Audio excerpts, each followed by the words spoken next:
Good evening, humans. Tyrannosaurusmoth here, and tonight we're taking a look at the WWE Elite Collection 105 Dominik Mysterio figure from Mattel. Let's do this.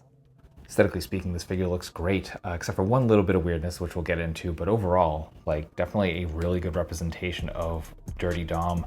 And yeah, they just kind of did a lot of really good formula going on here. The colors are great.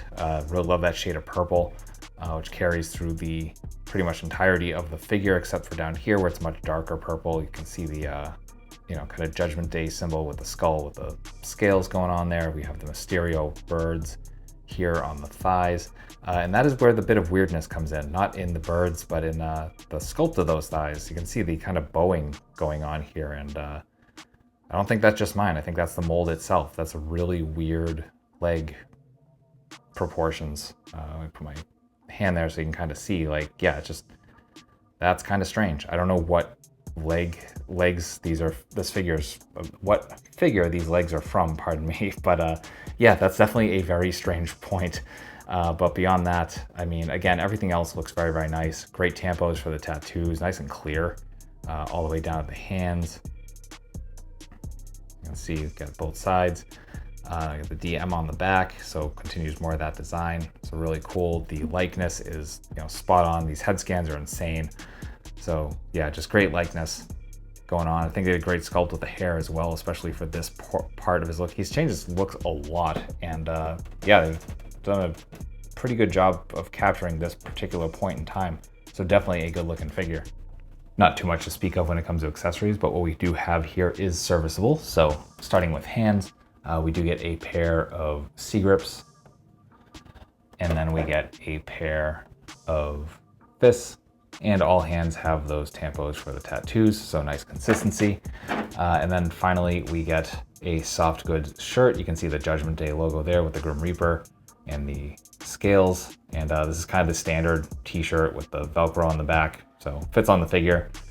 Like, it works. It has worked for years, and it still works, so that will do it for accessories. Really nice articulation balance here. As you can see, freestanding kicks, absolutely no issues. Part of that is due to the feet being relatively flat and pretty wide, so that helps give us a really nice base, and balance just overall is pretty good. In terms of the finer points of the articulation, we do get our barbell joint from the body into the head.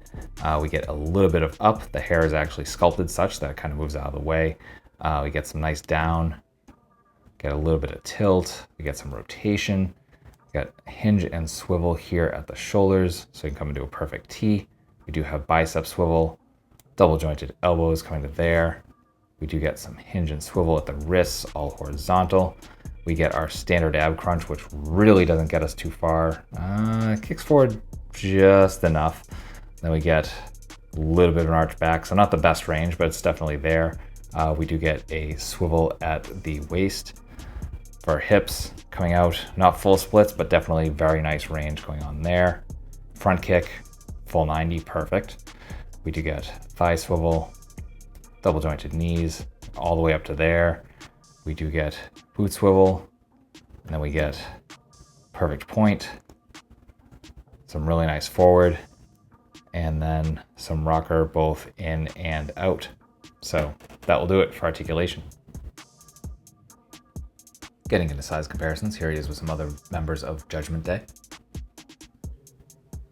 with some other WWE figures, with some other wrestling lines, with some domestics, with some imports, with some monsters. Finally, with articulated icons, Oni and yours truly in human form as a Velaverse Action Force figure. So my final thoughts on the WWE Elite Collection 105 Dominik Mysterio figure from Mattel is that this is a pretty good figure. Pretty much solid all around. Solid sculpt, solid paint. The accessories are definitely, again, serviceable. Like, they're pretty much the baseline of what you get with an Elite. The only weird part really, again, is the thigh sculpt. I really don't know what's going on there. It's some weird stuff, but it doesn't overall detract from the figure. And yeah, certainly if you're a fan of the Judgment Day or Dominik Mysterio in particular, definitely worth picking up. And it is available from a number of online resources, so I'll have a link or two in the description below if you are interested in picking this up. So that being said, I hope you found this review informative and somewhat entertaining, and if you did, hope to see you back, because I do multiple reviews a week of action figures related to tokusatsu, dinosaurs, monsters, pro wrestling, and more. So if any of that appeals to you, come on back. Let's just talk about some nice plastic and escape the world. But at the end of the day, I just hope that you are well, hope that all of your toy dreams come true, and most importantly, I hope that you and yours stay weird, simians.